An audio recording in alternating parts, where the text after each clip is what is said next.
नमस्कार प्रिय विद्यार्थियों, आप सभी का स्वागत है आपके अपने YouTube channel Shukla study point में। मैं शिवम शुक्ला आप सभी दोस्तों का हार्दिक स्वागत करता हूं। आज की वीडियो के माध्यम से हम लोग चर्चा करेंगे गृह विज्ञान के बारे में, होम साइंस के बारे में। जो छात्र छात्राएं होम साइंस सब्जेक्ट लिए हुए हैं और सोच रहे हैं कि हमको क्या पढ़ना है, तो आपको पढ़ना है fundamentals of nutrition and human development. ठीक है, यानी कि आपको पढ़ना है पोषण के मूल सिद्धांत और मानव विकास के बारे में जानना है।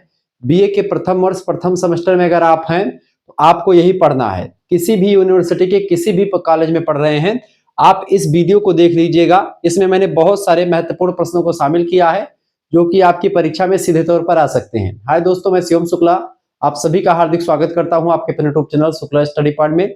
और मैं चर्चा करता हूं मैराथन क्लास के बारे में। 2026, 27, 28 सभी की परीक्षा के लिए इंपॉर्टेंट है ये लेक्चर।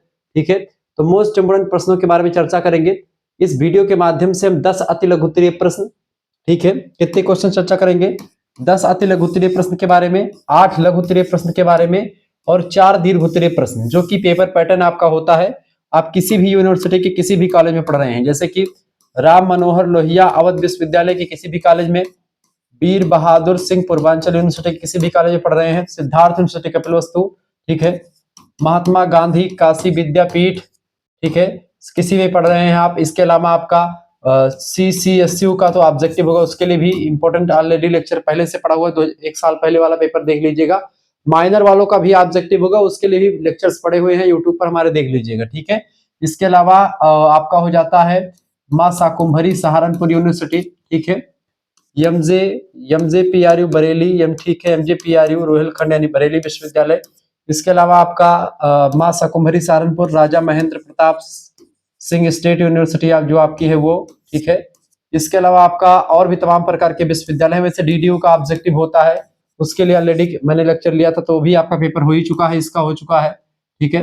और आपका जैसे और भी विश्वविद्यालय, जैसे मां पाटेश्वरी भी नया खुला है, ठीक है, मां पाटेश्वरी बलरामपुर यूनिवर्सिटी, ठीक है, इसके लिए इंपॉर्टेंट है। मां विंध्यवासिनी मिर्जापुर का भी ऑब्जेक्टिव होने वाला है, तो उसके लिए भी ऑब्जेक्टिव पेपर ऑलरेडी पहले से जो पढ़ा हुआ उसको आप देख लीजिएगा हमारे चैनल पर। तो बहुत ही बारीकी के साथ चीजों को समझाने का प्रयास रहेगा, ठीक है। डॉक्टर भीमराव अम्बेडकर आगरा विश्वविद्यालय का पेपर हो गया आपका, प्रोफेसर जो भैया का हो चुका है। तो सभी का सिलेबस सेम है, कोई दिक्कत की बात नहीं। तो आप किसी भी कॉलेज के किसी भी यूनिवर्सिटी के किसी भी कॉलेज में पढ़ रहे हैं, कोई दिक्कत की बात नहीं है। आपका BA में होम साइंस है चाहे BSc में होम साइंस है, कोई उसका भी फर्क नहीं पड़ता। पहला प्रश्न है पहला, पोषण यानी न्यूट्रिशन की परिभाषा दीजिए। देखिए, पोषण क्या होता है? पोषण वह वैज्ञानिक प्रक्रिया है बेटा जिसके द्वारा शरीर भोजन को ग्रहण करता है, ठीक है। पोषण क्या होता है? पोषण एक प्रक्रिया है, एक वैज्ञानिक, एक साइंटिफिक प्रोसेस है। इस प्रोसेस के माध्यम से क्या होता है, हम लोग भोजन को ग्रहण करते हैं जो हमारे शरीर के अंदर जाता है। इसी भोजन में हमको तमाम सारे पोषक तत्व होते हैं जो कि 6 प्रकार के होते हैं, अभी हम चर्चा करते हैं, ठीक है। उसे पचाता है, ठीक है, कौन? पोषण ही पचाता है। और उससे प्राप्त पोषक तत्व कितने होते हैं? 6 प्रकार के होते हैं, ठीक है।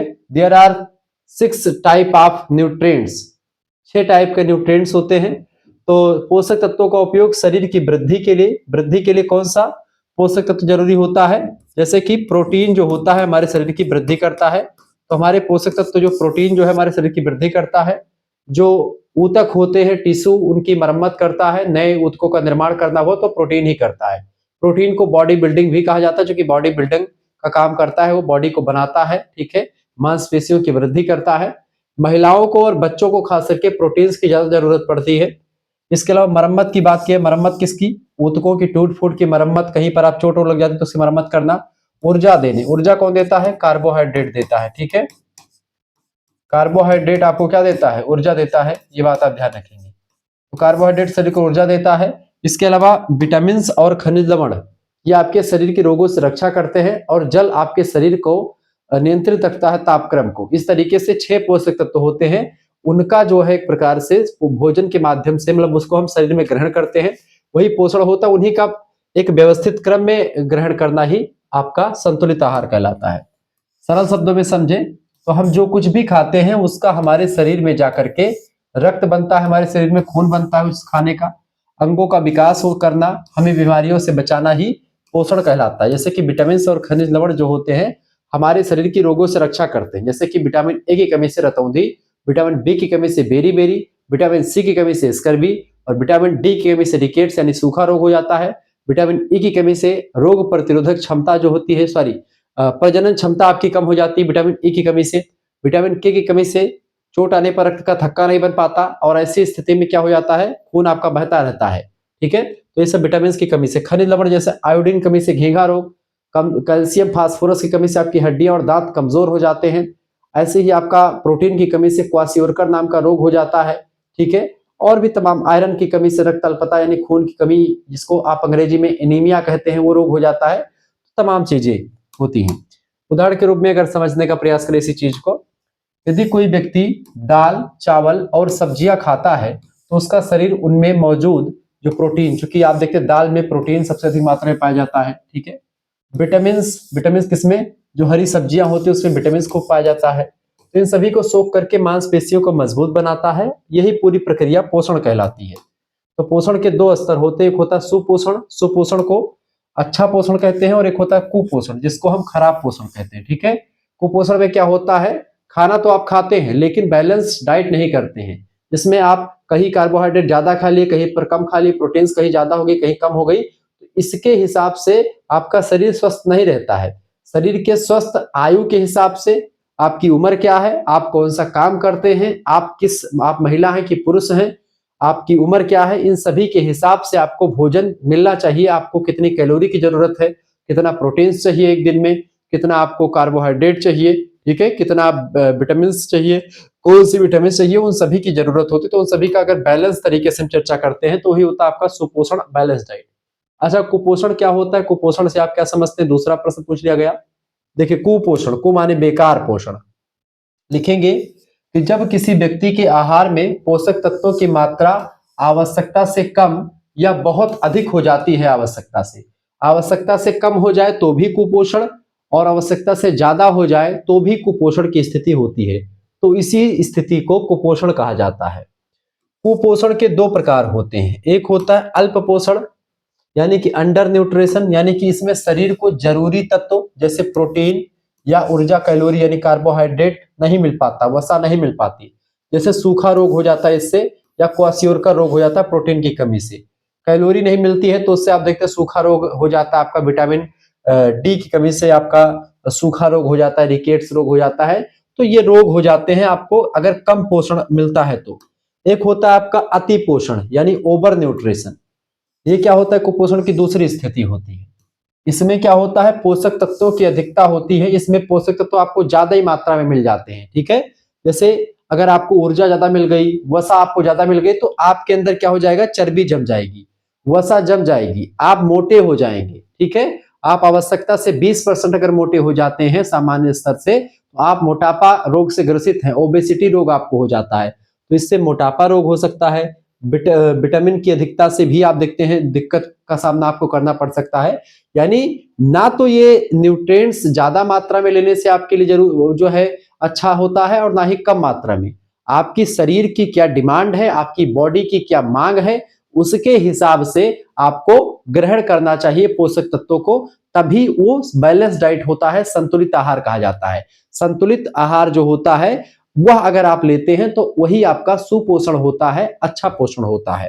ठीक है, प्रभाव इसका क्या पड़ता है महोदय, प्रभाव इसका ये पड़ता है कि कुपोषण के कारण शरीर की रोग प्रतिरोधक क्षमता कम हो जाती है, यानी आपका इम्यूनिटी सिस्टम स्ट्रांग नहीं रहता है, वो थोड़ा हल्का पड़ जाता है। इससे रोग जो होते हैं आपके इम्यूनिटी सिस्टम को हरा देते हैं और आप रोग से ग्रसित हो जाते हैं, विकास आपका रुक जाता है और व्यक्ति जल्दी थकने लगता है, जल्दी उसको बीमारियां उसको एक प्रकार से गिरा देती हैं, ये होता है। अगर आपका विटामिन और खनिज लवण आपके शरीर में उचित मात्रा में मिलता है तो आपको रोग बहुत कम मात्रा में होते हैं, क्योंकि आपकी जो रोग से लड़ने की क्षमता होती है, जिसको इम्यूनिटी सिस्टम कहते हैं, वो आपका स्ट्रांग होता है संतुलित आहार लेने से, जिससे जब कोई रोग आप पर आक्रमण करता है तो उस रोग से लड़ने के लिए हमारा सैनिक जो विटामिन और खनिज लवण है, जो हमारी इम्यूनिटी को मजबूत करता है, तो हमारा इम्यूनिटी सिस्टम तलवार लेकर के उसको भगा देता है। समझ रहे चीजों को, मैं तलवार लेकर के मतलब मैं बता रहा हूं कि भाई लड़ता हमारा इम्यूनिटी सिस्टम, रोगों को भगा देता है। तीसरा क्वेश्चन सब आपका आ चुका, संतुलित आहार क्या है, बैलेंस डाइट किसे कहते हैं। बैलेंस डाइट किसे कहते हैं बेटा, फटाफट से आप बताने का प्रयास करेंगे। तो वह आहार जिसमें शरीर के आवश्यक सभी पोषक तत्व कौन कौन से, पहला है कार्बोहाइड्रेट, शरीर को ऊर्जा देता है। 1 ग्राम कार्बोहाइड्रेट हम लेते हैं तो हमको 4.1 किलो कैलोरी KCAL ऊर्जा प्राप्त होती है। ठीक है, और आपको बता दूं कि अगर दूसरा आपका है प्रोटीन, प्रोटीन भी 1 ग्राम अगर प्रोटीन आप लेते हैं तो इससे भी ऊर्जा मिलती है शरीर को, लेकिन ये प्रोटीन का मुख्य काम ऊर्जा देना नहीं, बल्कि प्रोटीन का मुख्य काम होता है ऊतकों की मरम्मत करना, ऊतकों का नव निर्माण करना, साथ ही साथ में हमारे बॉडी को स्ट्रांग, हमारे बॉडी को बिल्डिंग बनाना, बॉडी को ग्रोथ करना। ठीक है, इसके अलावा वसा, वसा क्या करती है, 1 ग्राम अगर वसा आप खाते हैं महोदय तो इससे आपको 9 कैलोरी ऊर्जा मिलती है। 1 ग्राम वसा में 9.1 KCAL 9 किलो कैलोरी ऊर्जा प्राप्त होती है, जो कि सबसे ज्यादा मिलती है। लेकिन वसा हम ज्यादा मात्रा में नहीं ले सकते। वसा क्या होता है, फैट जिसको कहते हैं अंग्रेजी में, जैसे कि तैलीय पदार्थ अगर आप ज्यादा खाएंगे वही वसा होता है। विटामिन और खनिज लवण, ये दोनों चीजें जो होती है शरीर के रोगों से रक्षा करते हैं, रोग प्रतिरोधक क्षमता को स्ट्रांग करते हैं। इनकी कमी से हमारे शरीर में रोग हो जाते हैं। जल जो होता है हमारे शरीर को नियंत्रित करता है। तो ये 6 पोषक तत्व जो होते हैं इनका संतुलन बना लेना, यानी किस जरूरत कितनी है शरीर को, यानी किस व्यक्ति को कार्बोहाइड्रेट कितना चाहिए, किसको प्रोटीन की अधिकता है, किसको खनिज लवण चाहिए, किसको जल की अधिकता, किसको विटामिन, यानी कि इन 6 पोषक तत्वों को सही अनुपात और उचित मात्रा में व्यक्तित्व रुचि के हिसाब से, अलग अलग व्यक्तियों के हिसाब से सेट करना ही आपका क्या कहलाता है, इसी को बोलते हैं बेटा बैलेंस डाइट या संतुलित आहार। एक निश्चित और सही अनुपात में मौजूद हुए सारे पोषक तत्व, तो संतुलित आहार उसी को कहा जाता है। इसका महत्व यह है कि संतुलित आहार केवल भूख नहीं मिटाता, ठीक है, बल्कि यह शरीर को ऊर्जा भी देता है, रोगों से लड़ने की शक्ति प्रदान करता है, विटामिन और खनिज लवण, मानसिक विकास में सहायता भी करता है। ये हमारे शरीर में संतुलित आहार से बहुत कुछ फायदा होता है। उदाहरण के रूप में अगर समझें, जैसे एक थाली जिसमें दाल है, दाल अगर आप खाते हैं तो दाल आपको प्रोटीन देता है, ठीक है। चावल और रोटी खाते हैं इससे आपको कार्बोहाइड्रेट मिलता है। आप सलाद या सब्जी खाते हैं इससे आपको विटामिन और खनिज लवण मिलता है। थोड़ा घी आप उसमें डालते हैं तो उससे आपको वसा मिल जाती है, ठीक है। वह एक संतुलित आहार का बेहतरीन उदाहरण होता है जब एक थाली में आप इन सभी प्रोडक्ट को ग्रहण करते हैं। एक उदाहरण के रूप में मैंने आपको समझा दिया। मेरे हिसाब से आपको बेस्ट तरीके समझ में आया होगा कि आखिरकार ये बैलेंस डाइट यानी संतुलित आहार क्या होता है। यह प्रश्न परीक्षा में 100% आएगा, ये बात आप ध्यान रखेंगे जो भी मैंने अभी तक बताया। चौथा क्वेश्चन आपकी स्क्रीन पर आ चुका है, फटाफट से आप देखेंगे। प्रश्न है मानव विकास, ह्यूमन डेवलपमेंट के 2 मुख्य सिद्धांतों के नाम लिखिए। मानव विकास, मानव विकास अंग्रेजी में ह्यूमन डेवलपमेंट एक निरंतर चलने वाली प्रक्रिया है, क्योंकि ये जब से व्यक्ति जन्म लेता है और जब तक मर नहीं जाता है बच्चा, तब तक उसका विकास होता रहता है। मानव विकास एक प्रक्रिया है जो निरंतर चलने वाली है। इसके 2 प्रमुख सिद्धांत निम्नलिखित हैं, पूछा गया है 2 सिद्धांत, तो समझते हैं। पहला सिद्धांत आपका होता है निरंतरता का सिद्धांत, प्रिंसिपल्स ऑफ कंटिन्यूटी। विकास कभी न रुकने वाली प्रक्रिया है। यह गर्भाधान से लेकर के, गर्भाधान क्या होता है, पहला संस्कार होता है हिंदू धर्म ग्रंथ के अनुसार। आपको बता दूं कि गर्भाधान संस्कार से जो है विकास बच्चे का शुरू होता है, भ्रूण का निर्माण होता है और बच्चे का विकास होता है, शैशवावस्था, बाल्यावस्था, किशोरावस्था, और इस तरीके से विकास होता रहता है। और जब तक व्यक्ति मर नहीं जाता, मृत्यु तक निरंतर चलता रहता है। शरीर और मस्तिष्क में बदलाव हर पल होते रहते हैं। इसी को निरंतरता का सिद्धांत कहते हैं, यानी जन्म के पहले से लेकर के और मरने तक जो शरीर का विकास, बुद्धि का विकास, तमाम सारी चीजों का विकास होता रहता है, वह विकास मानव विकास कहलाता है। मानव विकास का निरंतरता का सिद्धांत। दूसरा सिद्धांत आपका होता है सामान्य से विशिष्ट की ओर का सिद्धांत, ठीक है। जर्नल टू मतलब कि स्पेसिफिक, यानी बच्चा पहले सामान्य क्रियाएं करना सीखता है, फिर उसके बाद में विशिष्ट क्रियाएं सीखता जाता है। पहले वो क्या करता है बच्चा, कोई बच्चा पहले बोलना सीखेगा, सूंघना सीखेगा, चलना फिरना सीखेगा, बोलना सीखेगा, हंसी मजाक, फिर धीरे धीरे करके वो और भी चीजों को धीरे धीरे करके सीखना प्रारंभ करेगा। अचानक से इकट्ठा कोई भी चीज को नहीं सीख पाता है, ठीक है। ये बात आप ध्यान रखिए। उदाहरण के रूप में समझे बेटा, तो उदाहरण के रूप में समझे, जैसे कि एक छोटा बच्चा पहले पूरे हाथ से किसी चीज को पकड़ने की कोशिश करता है, यह सामान्य अवस्था है उसकी, और बाद में वह केवल उंगलियों का उपयोग करना सीखता है, वो विशिष्ट उपयोग हो जाता है उसका, ठीक है। पहले किसी भी चीज को दोनों हाथ से पकड़ेगा, फिर उंगलियों से पकड़ने का प्रयास करेगा, फिर और धीरे धीरे वो सामान्य से विशिष्ट की ओर बढ़ता जाएगा, ठीक है। ये भी एक विकास की प्रक्रिया को दर्शाता है। तो मानव विकास ये होता है। अगला क्वेश्चन आपका आ चुका है, दूध को पूर्ण आहार क्यों माना जाता है। इस प्रश्न को समझने से पहले आप ये जान लीजिए कि अगर आपको पीडीएफ प्राप्त करना है होम साइंस का, ज्योग्राफी का, पॉलिटिकल साइंस का, हिंदी, हिस्ट्री, संस्कृत, किसी भी सब्जेक्ट का, को करिकुलर का, फूड न्यूट्रिशन हाइजीन का या फर्स्ट एड एंड हेल्थ का, आप एसएमएस कर दीजिएगा 9984 039 139 इस नंबर पर आप व्हाट्सएप पर एसएमएस कर दीजिएगा। क्या एसएमएस करेंगे, आप अपना नाम एसएमएस कर दीजिएगा, अपनी यूनिवर्सिटी का नाम, अपने सब्जेक्ट के नेम और आप किस सेमेस्टर पे अपने सेमेस्टर का नाम लेकर के भेज दीजिएगा। फर्स्ट सेमेस्टर का कोर्स इस समय जो चल रहा था वो अब अभी भी आपको मिलेगा, लेकिन अब क्या कर देगा, फर्स्ट एंड सेकंड दोनों का एक साथ ज्वाइन करने के लिए बोल दिया गया है। यानी फर्स्ट एंड सेकंड का दो बच्चा एक साथ जुड़ता है, उसकी फीस मात्र और मात्र पहले 200 रुपए थी, अब 150 रुपए फीस आपकी कर दी गई है।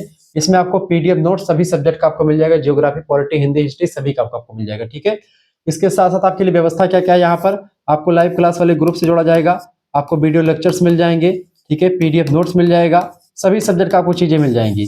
जो बच्चे, आपको मैं एक चीज और बता दूं कि वीडियो लेक्चर्स आप यूट्यूब पर भी देख सकते हैं, कोई इशू नहीं कि आप वीडियो लेक्चर्स के लिए हमारे चैनल कोर्स को ज्वाइन करें। आप जो है कोर्स वीडियो यूट्यूब पर भी पा सकते हैं, लेकिन बिखरी वीडियोस रहती है इधर उधर, ठीक है, प्लेलिस्ट यूट्यूब पर भी आपको कुछ मिल जाती है।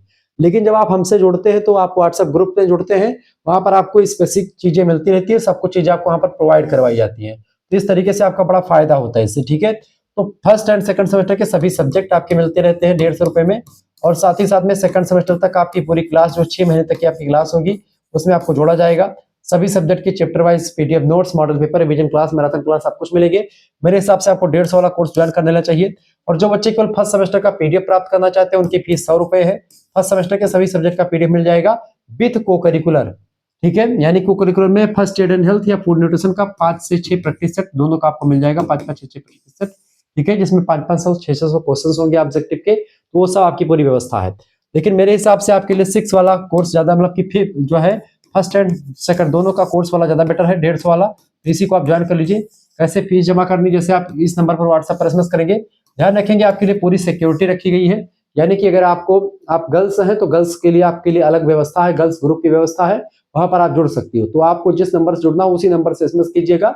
आप फीस किसी दूसरे से जमा करवा, अपने भैया से, अपने पिताजी से, माताजी से, किसी से भी आप हित मित्र से करवा सकते हैं, कोई इशू नहीं है। ठीक है, आप स्कैनर आपके पास भेजा जाएगा, जैसे आप व्हाट्सएप पर एसएमएस करेंगे और उसी स्कैनर पर आप जो है मात्र 150 रुपए फीस जमा करवा दीजिएगा और उसका स्क्रीनशॉट भिजवा दीजिएगा। उसके बाद में आपको जोड़ दीजिएगा, जिस नंबर से जुड़ना हो उसी नंबर से एसएमएस कीजिएगा। हाँ, जुड़ना हो तभी एसएमएस करें, बिना मतलब के एसएमएस नहीं करना है, ये बात आपसे रिक्वेस्ट के साथ मैं कह रहा हूँ। आप आसानी से पढ़ सकते हैं, इसमें आपको सब कुछ मिलने का पूरी, मतलब मैं पूरी कोशिश करता हूँ कि सभी सब्जेक्ट आपको दे, जो मैं पढ़ाता हूँ सारे सब्जेक्ट आपको मिले। चलिए आगे बढ़ते, तुरंत एसएमएस करें इस नंबर पर और तुरंत जुड़ जाए, ठीक है, देर न करें, क्योंकि एक सब्जेक्ट की आप सीरीज खरीदोगे कितने की पड़ेगी, कम से कम आपकी 60 रुपए की एक सब्जेक्ट की सीरीज पड़ती है। ठीक है, आप 5 सब्जेक्ट की सीरीज खरीदोगे एक सेमेस्टर में तो 300 रुपए एक सेमेस्टर के, तो 2 सेमेस्टर में आपको अगर देखेंगे तो 600 रुपए आपके 2 सेमेस्टर के हो जाते हैं। आप एक सेमेस्टर के लिए हमसे 100 रुपए में जुड़ सकते हैं, तो 200 रुपए यहाँ पर आपका बच जाएगा। अगर दोनों सेमेस्टर का जुड़ेंगे तो आपका फर्स्ट एंड सेकंड दोनों का 600 लग रहा है, और इसे मेरे पास जुड़ेंगे तो 150 में सब कुछ हो जाएगा। तो आपको सीरीज या किताब खरीदने की कोई जरूरत नहीं पड़ेगी, तो आपके लिए पूरी व्यवस्था है। तो इस तरीके से जब आपको मिल रहा है तो आपको क्यों नहीं जुड़ना चाहिए, सभी को जुड़ना चाहिए। आगे चल करके आप टीजीटी पीजीटी की तैयारी करेंगे तो उसके लिए बेहतर कंटेंट आपको मिलता रहेगा यहाँ पर, और आपका बढ़िया तैयारी हो जाएगी। चले, दूध को पूर्ण आहार क्यों माना जाता है। दूध को पूरक आहार, पूर्ण आहार सब कुछ कहते हैं।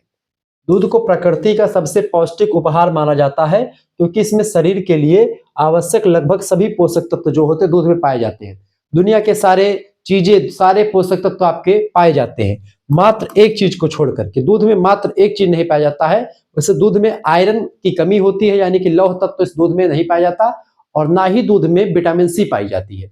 दूध में विटामिन सी और आयरन इन दोनों तत्वों की कमी होती है। ठीक है, विटामिन सी दूध में बिल्कुल भी नहीं पाया जाता। विटामिन सी केवल खट्टे पदार्थों में पाया जाता है, खास करके नींबू में, आंवला में, ठीक है, संतरा में, मौसमी में, यानी खट्टे पदार्थों में आपको मिलेगा विटामिन सी। ठीक है, और आयरन जो होता है आपको पालक इन सभी में मिलेगा, यानी कि जो साग सब्जियां होती है उनमें मिलेगा, हरी पत्तेदार सब्जी में। ठीक है, तो आयरन जो होता है वो आपको यहाँ पर नहीं मिलता, ना ही विटामिन सी मिलता है। बाकी सारे पोषक तत्व जो होते हैं वो आपको मिल जाते हैं, किसमें, दूध में। ये बात आप ध्यान रखेंगे। पोषक तत्व की बात करें तो दूध में उत्तम श्रेणी का प्रोटीन प्राप्त होता है, केसीन नाम का प्रोटीन दूध में पाया जाता है। ठीक है, दूध में कौन सी शर्करा पाई जाती है, तो दूध में वसा भी पाई जाती है, फैट होता है दूध में, शर्करा यानी कि लैक्टोज नाम की शर्करा दूध में पाई जाती है। कैल्शियम और विटामिन ए भरपूर मात्रा में दूध में आपको मिल जाता है, जो कि एक बच्चे के विकास के लिए बहुत जरूरी होता है। उपयोगिता इसकी यह है कि यह बच्चों के शारीरिक विकास और हड्डियों की मजबूती के लिए अनिवार्य है, क्योंकि दूध में कैल्शियम खूब अच्छे तरीके से पाया जाता है। अगर जो बच्चा दूध अच्छे तरीके से पीता है उसकी हड्डियां बड़ी मजबूत होती हैं, ठीक है। तो बच्चों को दूध पिलाना चाहिए। शारीरिक विकास के लिए दूध बहुत जरूरी होता है, हड्डियों की मजबूती के लिए, ठीक है। हालांकि इसमें विटामिन सी और लोहा यानी आयरन की कमी होती है, तो दूध में आयरन और विटामिन सी नहीं पाया जाता, या ना के बराबर कम से कम होता है। फिर भी इसकी व्यापक पोषकता के कारण से इसे पूर्ण आहार यानी परफेक्ट फूड का दर्जा दिया गया है। किसको? दूध को। तो दूध ही होता है। क्लियर हो गया आपका? आगे देखते हैं, इसीलिए दूध को पूर्ण आहार कहते हैं। छठा प्रश्न, गर्भावस्था प्रेगनेंसी की सामान्य अवधि कितनी होती है? लिखेंगे, मानव में गर्भावस्था जो होती है बेटा, वह समय है जब शिशु मां के गर्भ में विकसित होता है। इसकी सामान्य अवधि 280 दिन की होती है। लगभग में 280 दिन जो है एक बच्चा माता के पेट में रहता है, ये अवधि होती है आपकी। कौन सी अवधि बेटा? गर्भावस्था की अवधि होती है। ये बात आप ध्यान रखिए, ठीक है। आगे बढ़ते हुए चीजों को जानने का प्रयास करते हैं। वीडियो को लाइक कर दीजिएगा और शेयर कर दीजिएगा सभी दोस्तों के साथ इस वीडियो को, ठीक है। चलिए, गणना की अगर बात की जाए तो इसे समय के हिसाब से 9 महीने कहा जाता है, कि 9 महीने जो है कि बाद में बच्चा होता है। 9 महीने 7 दिन, या फिर इसी को 40 सप्ताह या 280 दिन कहा जा सकता है। अवस्थाएं की बात की तो इस पूरी अवधि को 3 भागों में बांटा गया है, ठीक है। पहले 3 महीने की अगर बात की है तो उसको हम पहले 3 महीनों में अंगों का निर्माण होता है, और अंतिम महीनों में शिशु का वजन और आकार तेजी से बढ़ता है। मां का उचित पोषण इस अवधि में शिशु के स्वास्थ्य के लिए सबसे महत्वपूर्ण होता है। तो माता के द्वारा ही बच्चे का विकास होता है, इसीलिए माता के स्वास्थ्य में कहीं ना कहीं पे प्रोटीन्स की बढ़ोतरी, कार्बोहाइड्रेट्स, वसा, प्रोटीन, सभी चीजों की बढ़ोतरी यहाँ पर कर दी जाती है, क्योंकि बच्चे का विकास माता के विकास पर डिपेंड होता है। ये होती है आपकी गर्भावस्था, ठीक है। अगला क्वेश्चन आपका आ चुका, 7वां नंबर प्रश्न है आपका। प्रश्न है, विटामिन ए की कमी से होने वाला रोग का नाम बताएं। देखिए, विटामिन ए की अगर बात की है बेटा, तो विटामिन ए से आपका रतौंधी नाम का रोग होता है, जिसको नाइट ब्लाइंडनेस भी कहते हैं। शाम मीटिंग में आपको कम कम दिखाई पड़ने लगता है, उसको हम जो है रतौंधी नाम का रोग कहते हैं। विटामिन ए की कमी से हो जाता है। विटामिन ए की कमी से होने वाला सबसे प्रमुख रोग होता है आपका रतौंधी, नाइट ब्लाइंडनेस कहते हैं। लक्षण इसका ये होता है इस रोग का, इस रोग से पीड़ित व्यक्ति को कम रोशनी या रात के समय में साफ दिखाई नहीं देता। यदि कमी बहुत अधिक हो जाए तो जो है जेरोप्थेल्मिया हो जाती है, यानी कि अगर आंखें आपकी बहुत कम, मतलब आंखों आपको सामनेटिंग में बहुत कम दिखता है, इसका मतलब आपको कौन सा रोग हो गया? जेरोफेथेलियम, मतलब कि जेरोफ्थेल्मिया नाम का रोग हो जाता है। जैसे आंखें एकदम से सूख जाती हैं, जैसे गंभीर समस्या भी हो सकती है, जिससे अस्थायी अंधापन आ सकता है। तो ये आंखों के लिए जिम्मेदार, मतलब आंखों के अंधपन के लिए जिम्मेदार विटामिन होती है विटामिन ए। विटामिन ए भरपूर मात्रा में गाजर में पके पीले पदार्थों में पाया जाता है, पके पीले फलों में, बेसिकली जैसे पपीता हो गया पका, या पका आम हो गया। गाजर में सबसे अधिक मात्रा में पाया जाता है विटामिन ए, ठीक है। इसके अलावा और भी चीजों, मछली में, ठीक है, मछली का तेल, इन सभी में पाया जाता है। स्रोत क्या है विटामिन ए की पूर्ति के लिए? सबसे इंपॉर्टेंट है गाजर आप खाएं। गाजर को अंग्रेजी में कैरेट कहते हैं, और कैरोटीन नाम का एक प्रकार से जो तत्व होता है गाजर में पाया जाता है, जो कि बहुत ही इंपॉर्टेंट होता है विटामिन ए के लिए। पपीता अगर आप खाते तो आपको अच्छा दिखता है, आंखों से स्पष्ट। हरी पत्तेदार सब्जियां, दूध और मछली के तेल का सेवन करना चाहिए, ठीक है, विटामिन ए की प्राप्ति के लिए। तो विटामिन ए के स्रोत ये होते हैं। क्लियर हो गया? आगे देखते हैं। 8वां क्वेश्चन आपका आ चुका है, कोलेस्ट्रम क्या होता है और यह शिशु के लिए क्यों जरूरी होता है? कोलेस्ट्रम माता के प्रथम स्तन का दूध होता है। जब बच्चा जन्म लेता है माता के गर्भ से, उसके बाद में जो दूध निकलता है स्तनों से, माता की पीले कलर का होता है चिपचिपा पदार्थ, उसको हम कोलेस्ट्रम कहते हैं। उसमें जो होता है सारे पोषक तत्व विद्यमान रहते हैं। जो बच्चा उसको पी लेता है तो उस बच्चे को बीमारी बहुत कम होती है, इम्यूनिटी सिस्टम बच्चे की मजबूत हो जाती है। उत्तर लिखेंगे, शिशु के जन्म के बाद मां के स्तनों से आने वाला गहरा पीला और गाढ़ा दूध कोलेस्ट्रम कहा जाता है। यह प्रसव के बाद 2-3 दिनों तक निकलता है माता के स्तन से, ठीक है। महत्व इसका यह है कि यह शिशु के लिए प्रथम टीका यानी कि नेचुरल वैक्सीन का काम करता है, क्योंकि यह वैक्सीन अगर लग जाती है, माता के स्तन का प्रथम 2-3 दिनों का दूध जो बच्चा पी लेता है, उसको कोई भी रोग जो होता है घर से जल्दी नहीं कर पाता, ठीक है। इसमें एंटीबॉडीज बहुत अधिक मात्रा में होते हैं, जो शिशु को संक्रामक बीमारियों से बचाते हैं, ठीक है। बाद इसका लाभ ये है कि यह सुपाच्य होता है, जल्दी पचने वाला होता है और शिशु की रोग प्रतिरोधक क्षमता यानी इम्यूनिटी सिस्टम को कई गुना बढ़ा देता है। डॉक्टर इसे कभी भी फेंकने की सलाह नहीं देते कोलेस्ट्रम को, इसको बच्चे को पीना चाहिए। ठीक है, ये सबसे इंपॉर्टेंट होता है। अगर जो बच्चा पी लेता है वो ताकतवर भी बहुत होता है। 9वां नंबर प्रश्न, शैशवावस्था यानी इन्फेंसी की आयु सीमा क्या होती है? शैशवावस्था की आयु सीमा बताएं।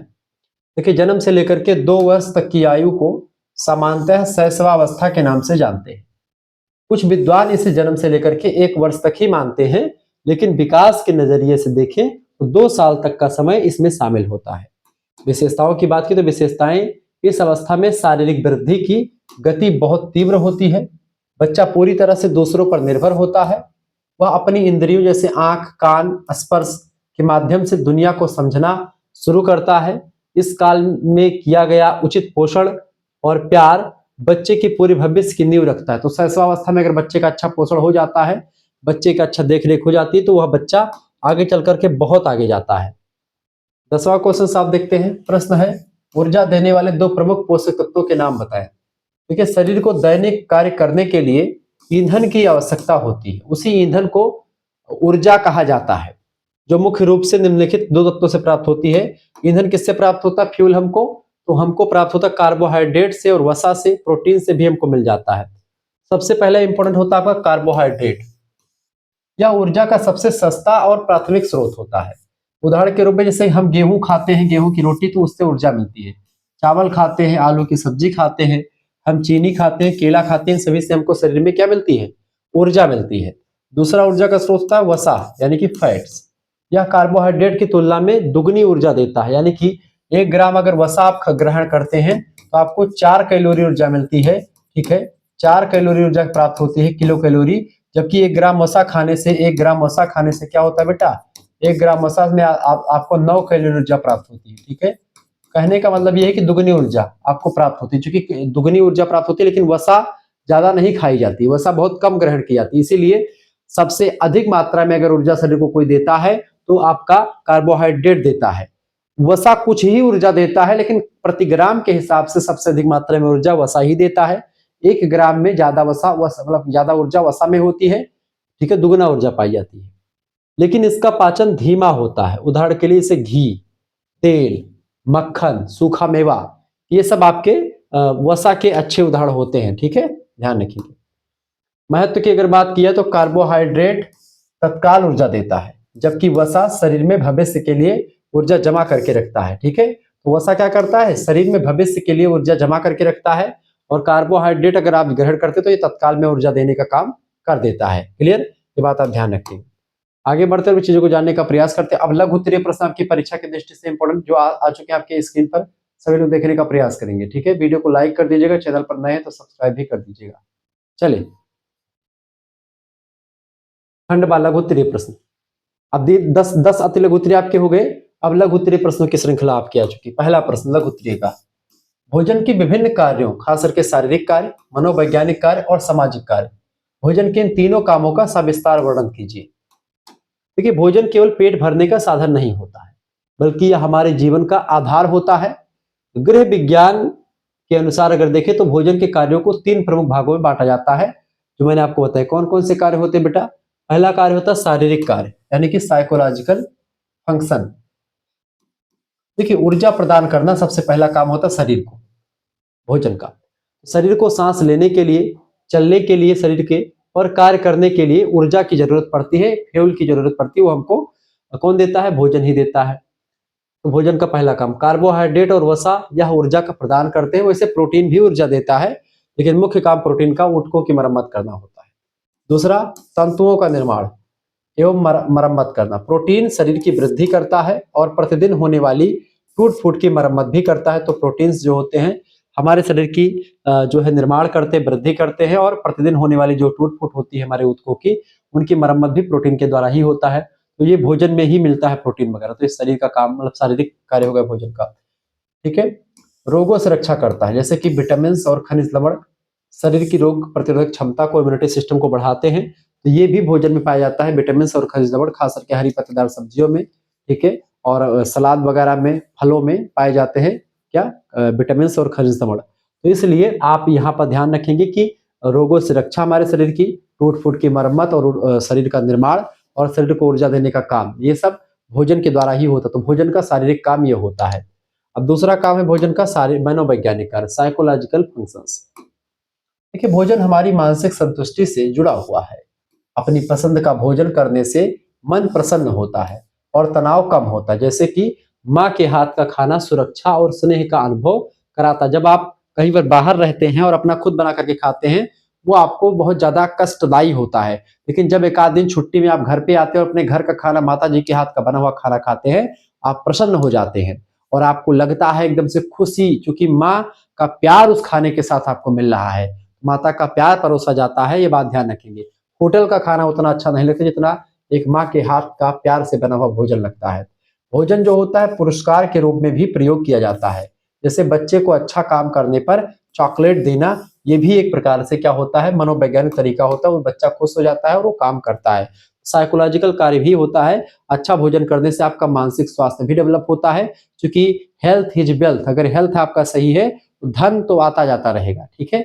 इसलिए सबसे अच्छा होता है, तो शरीर अगर आपका पुष्ट रहेगा, हष्ट रहेगा, बढ़िया तरीके से खाए पिएंगे रहेंगे, तो दिमाग भी काम करेगा, ठीक है। स्वस्थ मन में ही स्वस्थ मस्तिष्क का विकास होता है, स्वस्थ शरीर में स्वस्थ मस्तिष्क का विकास होता है, ठीक है। ध्यान रखेंगे इस चीज को।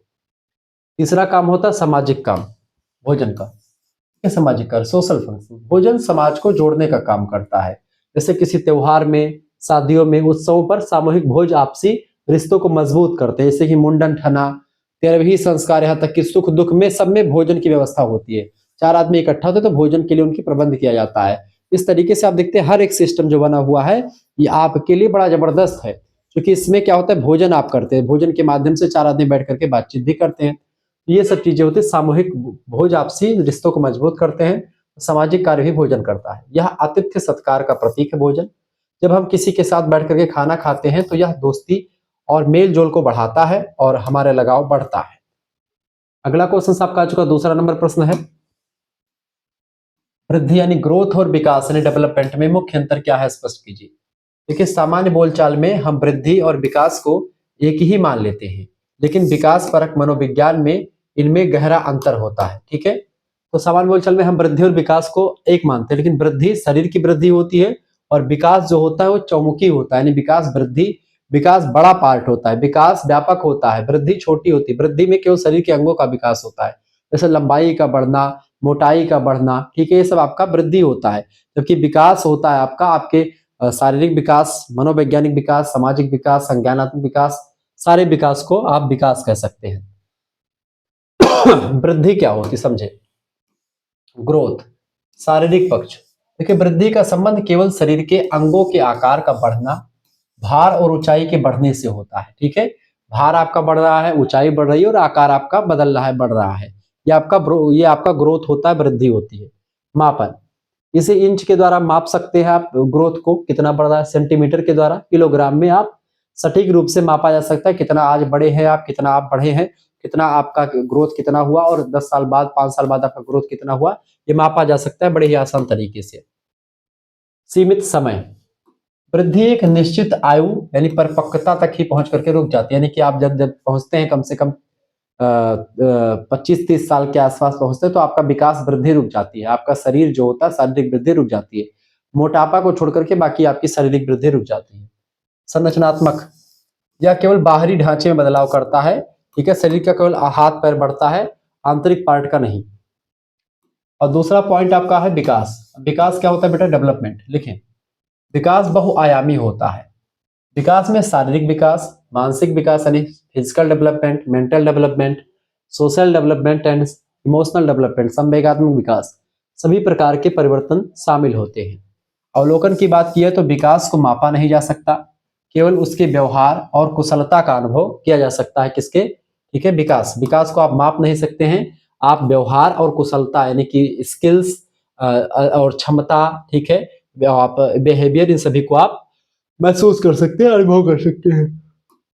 निरंतरता होती है इसमें। विकास गर्भाधान से लेकर के मृत्यु तक चलने वाली एक निरंतर प्रक्रिया है, जबकि वृद्धि क्या होती है, एक निश्चित सीमा तक ही करती है विकास, वृद्धि। कार्यात्मक, यह कार्य क्षमता और व्यवहार में सुधार को दर्शाता है। कौन, आपका विकास जो होता है। तो विकास एक व्यापक प्रक्रिया है, जबकि वृद्धि एक निश्चित और सीमित प्रक्रिया होती है। निष्कर्षतः हम कह सकते हैं कि वृद्धि विकास का ही एक विशेष हिस्सा है। यानी विकास एक बड़ा भाई है, मतलब एक पिता है, उसी का लड़का एक, मान लीजिए वृद्धि एक लड़का है उसका, ठीक है। यानी विकास व्यापक है और वृद्धि सीमित है। विकास बड़ा है, वृद्धि छोटा है। विकास का ही एक पार्ट होता है वृद्धि, ठीक है। वृद्धि रुक सकती है, लेकिन विकास जीवन भर आपका चलता रहता है। जन्म के पहले से लेकर के जन्म मतलब मृत्यु तक आपका विकास होता रहता है। ये होता है विकास और वृद्धि में अंतर। क्लियर हो गया। तीसरा प्रश्न आप देखेंगे। तीसरा प्रश्न है, प्रोटीन के स्रोत और मानव शरीर में इसके महत्व पर प्रकाश डालिए। प्रोटीन का स्रोत क्या होता है और मानव शरीर पर प्रोटीन का क्या महत्व होता है, मानव शरीर में प्रोटीन क्यों जरूरी है। देखेंगे, प्रोटीन को शरीर का आधार स्तंभ यानी कि बॉडी बिल्डिंग ब्लॉक कहा जाता है। शरीर का निर्माण जो होता है प्रोटीन के माध्यम से ही होता है। बच्चों को प्रोटीन की अधिकता जरूरी होती है। कहा जाता है कि बिना प्रोटीन के जीवन की कल्पना असंभव होती है। जरूरी भी है और सही भी है। प्रोटीन के प्रमुख स्रोत, प्रोटीन जो होता है, प्रोटीन दो प्रकार के होते हैं, एक प्राणिज प्रोटीन, एक जांतव प्रोटीन, और जिसको प्राणिज कहते हैं जांतव बोल दो उसी को। एक होता है वानस्पतिक प्रोटीन। जांतव प्रोटीन या जो आपका जांतव प्रोटीन होता है वो आपका जंतुओं से यानी कि सजीवों से मिलता है, जैसे मांस मछली अंडा खाते हैं तो। और वानस्पतिक प्रोटीन होता है जैसे सोयाबीन, ठीक है, वनस्पतियों से जो हमको प्राप्त होता है। प्राणिज प्रोटीन एनिमल सोर्सेस, जैसे दूध, पनीर, अंडा, मछली, मांस, इन्हें प्रथम श्रेणी का प्रोटीन माना जाता है क्योंकि इनमें सभी आवश्यक अमीनो एसिड जो होते हैं वो शामिल होते हैं, ठीक है, किसमें, प्राणिज प्रोटीन में। दूसरा होता है वानस्पतिक स्रोत या प्लांट सोर्सेस। प्लांट सोर्सेस मतलब क्या, प्रोटीन का जो वनस्पतियों से जो प्रोटीन प्राप्त होता है ऐसे को वानस्पतिक प्रोटीन कहते हैं। सभी दालें, विशेष करके सोयाबीन की दाल जो होती है सबसे फेमस होती है। सोयाबीन में सबसे अधिक मात्रा में, वनस्पतियों में सोयाबीन जो होता है ये प्रोटीन का सबसे अच्छा स्रोत है। मटर, मूंगफली, बादाम और काजू, इन सभी में आप देखते हैं प्रोटीन पाया जाता है। सोयाबीन में सबसे अधिक प्रोटीन पाया जाता है, ठीक है, ये बात ध्यान रखेंगे वानस्पतिक प्रोटीन में। शरीर में प्रोटीन का क्या महत्व है इसको समझते हैं। लेंगे शरीर में प्रोटीन का महत्व। देखिए, कोशिकाओं का निर्माण करता है प्रोटीन। यह नई कोशिकाओं को बनाता है, ऊतकों को बनाता है, जो बच्चों के शारीरिक विकास के लिए अनिवार्य होता है। तो विभिन्न कोशिकाओं के समूह को ऊतक कहते हैं, ऊतक के समूह को अंगक, अंगक के समूह को अंगतंत्र, और अंगतंत्र से आपकी बॉडी का निर्माण होता है। मरम्मत का कार्य, प्रोटीन क्या करता है, मरम्मत का काम करता है। शरीर में प्रतिदिन होने वाली घिसवट और घावों को भरने के लिए प्रोटीन की आवश्यकता होती है। यानी हमारे शरीर की जो कोशिकाएं या जो ऊतक टूट फूट जाते हैं या मर जाते हैं, उनकी जगह पर नए ऊतकों का निर्माण या उन ऊतकों का रिपेयर करना, मरम्मत करना, सारा काम किसका होता है, प्रोटीन्स का होता है। एंजाइम और हार्मोन्स का निर्माण करना, शरीर की अधिकांश रासायनिक क्रियाएं प्रोटीन के द्वारा निर्मित एंजाइम और हार्मोन पर ही टिकी होती है। हार्मोन्स एंड एंजाइम पर ही सारी क्रियाएं रासायनिक टिकी हुई होती हैं। तो प्रोटीन्स के द्वारा ही जो है एंजाइम्स का निर्माण होता है, हार्मोन्स का निर्माण होता है। तो प्रोटीन्स बहुत ही उपयोगी होते हैं, आधार स्तंभ है हमारे शरीर का। ऊर्जा का आपातकालीन स्रोत, यानी मान लेते हैं आपके शरीर में कार्बोहाइड्रेट वैसा सब कुछ खत्म हो गई है तो भी आपको प्रोटीन ऊर्जा देता रहता है, ठीक है। 1 ग्राम प्रोटीन में आपको 4 कैलोरी ऊर्जा मिलती है, लेकिन यह बेसिकली ऊर्जा जल्दी नहीं देता है। जब ऊर्जा कहीं से आपको नहीं मिलेगी तो ऊर्जा प्रोटीन से आपको दे देता है। यदि शरीर को कार्बोहाइड्रेट ना मिले तो प्रोटीन ऊर्जा देने का काम भी कर देता है, ठीक है। इस तरीके से आपका होगा प्रोटीन का क्या होता है, प्रोटीन का कार्य, और प्रोटीन कौन कौन से प्रकार के होते हैं, कहाँ कहाँ पाए जाते हैं, सब कुछ मैंने बता दिया। अगला क्वेश्चन आपका है प्रश्न नंबर 4, जल और वसा में घुलनशील विटामिनों का वर्गीकरण और महत्व समझाइए। देखिए, विटामिन सूक्ष्म मात्रा में आवश्यक वे कार्बनिक यौगिक हैं जो शरीर को बीमारियों से बचाते हैं। इन्हें घुलनशीलता के आधार पर 2 भागों में बांटा जाता है। पहला है आपका वसा में घुलनशील विटामिन, ठीक है, फैट सॉल्युबल विटामिन।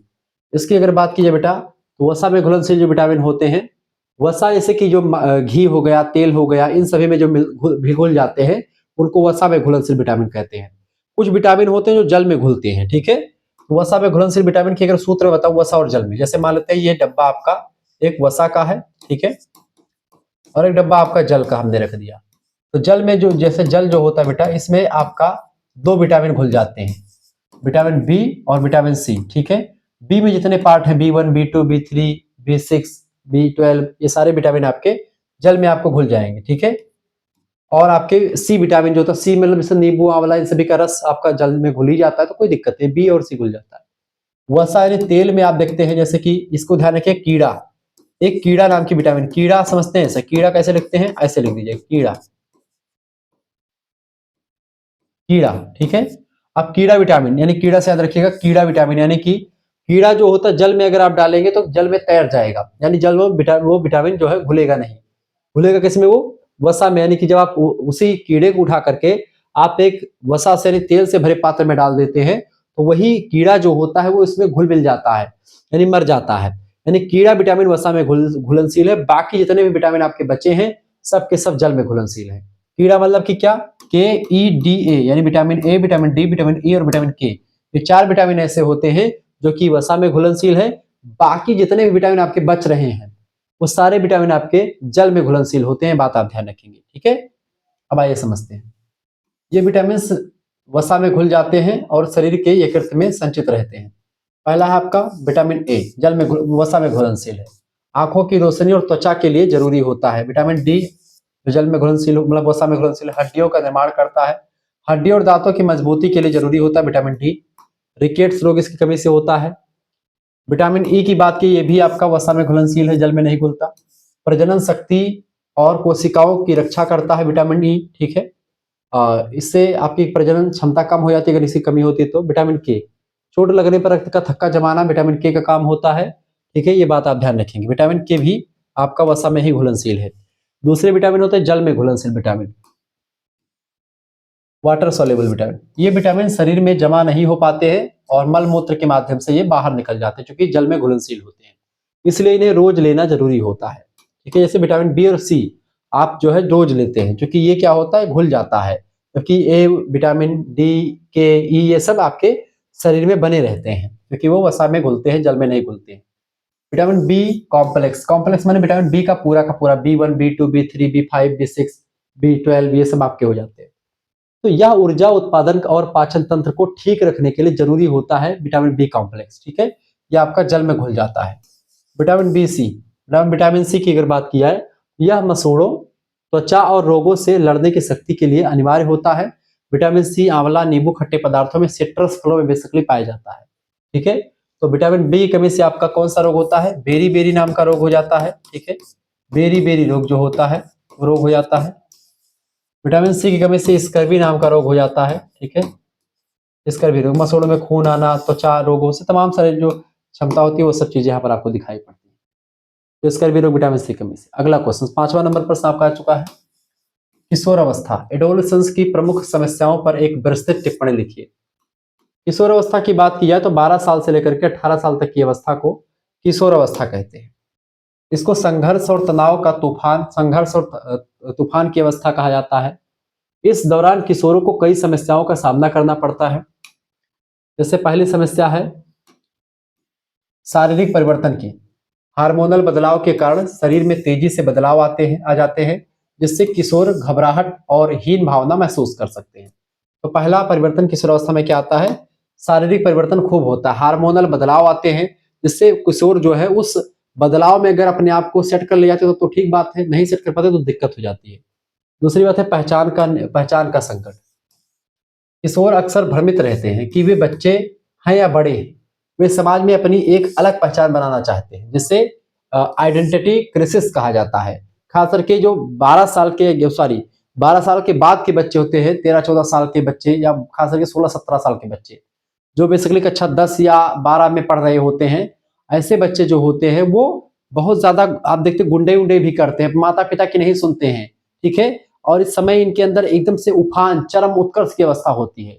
इसी दौरान इनको बनना बिगड़ना यही अवस्था होती है, बनने और बिगड़ने की, ठीक है। तो ये आइडेंटिटी क्राइसिस की अवस्था भी इसको कहते हैं, तनाव की अवस्था, संघर्षों की अवस्था, ठीक है। माता पिता से झगड़ा लड़ाई कर लेते हैं इसी समय बच्चे। संवेगात्मक अस्थिरता, इस उम्र में गुस्सा बहुत आता है, चिड़चिड़ापन खूब हो जाता है, भावुकता भी यानी इमोशनल भी बच्चे इस समय बहुत होते हैं, ठीक है। छोटे छोटे बच्चे जो होते हैं छोटी छोटी बातों पर तनाव में आ जाते हैं, ठीक है। बच्चे छोटी छोटी बातों को लेकर के तमाम सारी चीजें करने लगते हैं और डरने भी लगते हैं कभी कभी, ठीक है। तो तमाम सारी चीजें यहाँ पर आपको घटित होती दिखाई पड़ती हैं। चौथा होता है आपका सामाजिक और करियर की चिंता। भविष्य को लेकर के डर भी बना रहता है। पढ़ाई का दबाव उन्हें बेचैन रखता है। साथ ही विपरीत लिंग के प्रति आकर्षण भी इस अवस्था की एक स्वाभाविक चुनौती रहती है। यानी इस दौरान महिलाओं को पुरुषों के प्रति आकर्षण और पुरुषों को महिलाओं के प्रति आकर्षण हो जाता है, स्वाभाविक सी बात है। यानी लड़के लड़कियों के प्रति आकर्षित होते हैं, लड़कियां लड़कों के प्रति आकर्षित यहाँ पर हो जाते हैं। कॉलेज में, स्कूल वगैरह में एक दूसरे से बात करना काफी अच्छा लगता है, ठीक है। और जो यहीं पर बिगड़ने की अवस्था है, ठीक है, अगर यहीं पर आप इन चीजों को इग्नोर करके आगे बढ़ जाते हैं तो आप अच्छे रास्ता पर निकल जाएंगे। लेकिन यहीं पर अगर आप जो है थोड़ा सा बिगड़ गए तो दिक्कत हो जाती है। अगला क्वेश्चन आपका है पूर्व प्रसव काल, ठीक है, पेरेंटल पीरियड की विभिन्न अवस्थाओं का सर्विस्तार वर्णन कीजिए। देखिए, गर्भधारण से लेकर के शिशु के जन्म तक की अवधि को पूर्ण प्रसव काल कहा जाता है। अवधि लगभग 280 दिन की होती है। इसे विकास की दृष्टि से 3 प्रमुख भागों में बांटते हैं। पहला होती है आपकी बीज अवस्था, पीरियड ऑफ जायगोट कहते हैं इसी को। यह गर्भधारण से लेकर के 2 सप्ताह तक चलती है, ठीक है। इसमें एक कोशिका यानी युग्मनज तेजी से विभाजित होकर के एक बीज का आकार लेता है और गर्भाशय की दीवार से जुड़ जाता है, ठीक है। तो इसको बीज अवस्था कहते हैं। दूसरी अवस्था होती है भ्रूण अवस्था। भ्रूण अवस्था को पीरियड ऑफ एम्ब्रॉय कहते हैं। यह तीसरे सप्ताह से लेकर के दूसरे महीने के अंत तक चलती है। यह सबसे महत्वपूर्ण अवस्था होती है क्योंकि इसमें शिशु के मुख्य अंगों का, खास करके से दिल शिशु का बनता है, फेफड़े और दिमाग का निर्माण होता है, शुरू होता है। इस समय माँ को सावधानी और पोषण पर विशेष ध्यान देना होता है, खास करके प्रसव के दूसरे सप्ताह के बाद से, ठीक है। तीसरा होता है गर्भस्थ शिशु की अवस्था, ठीक है, पीरियड ऑफ फेटस। तीसरे महीने से लेकर के जन्म तक की अवस्था यानी 9वें महीने तक की अवस्था को हम लोग गर्भस्थ शिशु की अवस्था कहते हैं। इसमें अंगों का पूर्ण विकास होता है और शिशु का वजन जो होता है तेजी के साथ बढ़ता है। शारीरिक वृद्धि यहाँ पर खूब होती है, इसलिए माता को यहाँ पर प्रोटीन की अधिकता ज्यादा होती है। यानी कि बच्चे की माँ को प्रोटीन यहाँ पर अगर मिलता है तो बच्चा काफी सुदृढ़ होता है, उसका शारीरिक विकास होता है। 7वां क्वेश्चन आपकी स्क्रीन पर आ चुका है, फटाफट से आप देखने का प्रयास करेंगे। प्रश्न है भोजन पकाने की विभिन्न विधियों और उनके लाभों पर प्रकाश डालिए। भोजन पकाने की विभिन्न विधियां कौन कौन सी है और उनका क्या लाभ मिलता है, इसको बताएं। देखिए भाई, भोजन पकाने का मुख्य उद्देश्य उसे सुपाच्य करना होता है, क्योंकि अगर भोजन कच्चा भोजन खाते तो कम पचाव वाला होता है, लेकिन जब उसको हम पका करके खाते तो वो जल्दी पच जाता है, स्वादिष्ट हो जाता है अगर पका करके खाते हैं तो। और कीटाणु रहित, यानी जब हम उसको पकाते हैं गर्म आंच पर तो उसमें जो कीटाणु होते हैं, बैक्टीरिया वगैरह, वो मर जाते हैं, ठीक है। तो भोजन को पकाने से क्या फायदा होता है कि भोजन कीटाणु रहित हो जाता है, स्वादिष्ट हो जाता है और सुपाच्य अच्छे तरीके से पचने के योग्य हो जाता है। इसकी प्रमुख विधियां निम्नलिखित होती हैं। कई विधियों से हम भोजन को पकाते हैं, जैसे कि पहली विधि है जल के द्वारा भोजन को पकाना। सभी बच्चियां जानती होंगी हमारी। इसमें उबालना यानी कि बॉइलिंग करना और भाप में पकाना, स्टीमिंग करना शामिल होता है। जैसे आलू को अगर आप जो है एक पूरा कुकर रख दीजिए, या फिर आप जैसे कुछ भी रख दीजिए, एक भदेला रख दीजिए, एक बढ़िया एक कुछ भी रख दीजिए, एक भगोना रख दीजिए, उसमें आलू डाल दीजिए, ठीक है, और उसमें पानी डाल दीजिए खूब बढ़िया से, उसमें आलू पूरा डूब जाए, उसको ढक करके रख दीजिए और नीचे से तापमान दीजिए, तो वो पानी में आलू क्या होती है, उबल जाती है, ठीक है। अभी तिल गंजी का त्योहार आया था, उसमें गंजी उबाली गई होगी, आपने देखा होगा। तो जल के द्वारा पकाना। एक होता है क्या, इसी के बाद में भाप से, स्टीम से पकाते हैं, जैसे आसा फरा, या जो आप खाए होंगे मोमोज खाते हैं आपको लोग, बड़ा प्यारा लगता है आपको, वो स्टीम के द्वारा पकाया जाता है, वो भी जल के द्वारा, जल नीचे रख करके उसको भाप के द्वारा पकाते हैं। भाप में पका हुआ भोजन जैसे कि इडली वगैरह हो गया, इडली हो गया, या इडली के जैसे आपका होता है मोमोज भी ऐसे बनता है, या आसा आप देखते हैं जैसे चावल के आटे का बनता है, आसा फरा खाते होंगे आप लोग, ठीक है, किसी विशेष त्योहार पर बनता है। सबसे स्वास्थ्यवर्धक होता है क्योंकि इसके पोषक तत्व नष्ट नहीं होते हैं। इसके पोषक तत्व जो होते हैं, जो स्टीम से पकाया हुआ तत्व होता है, इसमें पोषक तत्व जो है बाहर नहीं निकल पाता, इसमें पोषक तत्व उसमें बना रहता है, ठीक है। ये होता है जल के द्वारा पकाना। दूसरी विधि होती है वसा के द्वारा पकाना। वसा मतलब कि इसे तलना बोलते हैं, तो फ्राइंग करना। वसा माने कि तेली पदार्थ, जैसे घी में, तेल में, इन सभी सोयाबीन के ऑयल में आप उसको तल देते हैं, जैसे कि पूड़ी छानते हैं आप, पकौड़ी बनाते हैं, ठीक है, या जो भी चीज है पूड़ी। तो यह 2 प्रकार का होता है, एक गहरी तलन होता है, यानी पूरी और पकौड़ी बनाना एक गहरी तलन होता है, और दूसरा होता है उथली तलन। ऐसे आप पराठा बनाते हैं, तावे पर रख करके थोड़ा थोड़ा तेल लगा देते हैं ऊपर से, ठीक है, ये होता है आपका ऊपरी तलन, ठीक है, यानी कि उथली तलन, कम तेल लगाते हैं इसमें। और एक में होता है कि तेल में ही डुबो देते हैं उसको, पूरी डाल दिया पूरा तेल में भाग भाग भाग भाग, यहाँ उबल रही पूरी, ठीक है, बन रही है, ठीक है, तो वो होता तलना। तीसरा होता है आपका वायु के द्वारा पकाना, तो जल के द्वारा हो गया, वसा के द्वारा हो गया। तीसरा होता है कैसे खाना पकाना, वायु के द्वारा भोजन को पकाना। इसमें भूनना शामिल होता है, रोस्टिंग करना, बेकिंग करना शामिल है, जैसे कि आलू को भूनना आग में डाल करके, या ओवन में केक को बनाना, ठीक है, ये सब चीज आपका क्या होता है बेटा, इन्हीं को भूनना कहते हैं, वायु के माध्यम से इसी को भूनना कहते हैं, ठीक है। लाभ इसका ये होता है कि पकाने से भोजन सुरक्षित हो जाता है और उसकी गंध और स्वाद दोनों अच्छे लगते हैं और बढ़ जाते हैं। शरीर उसे आसानी से पचा लेता है और भोजन बड़ा ही स्वादिष्ट लगता है पकाने के बाद। अगला क्वेश्चन आपका आ चुका 8वां नंबर प्रश्न है, मानव विकास को प्रभावित करने वाले अनुवांशिक और पर्यावरणीय कारकों की चर्चा कीजिए।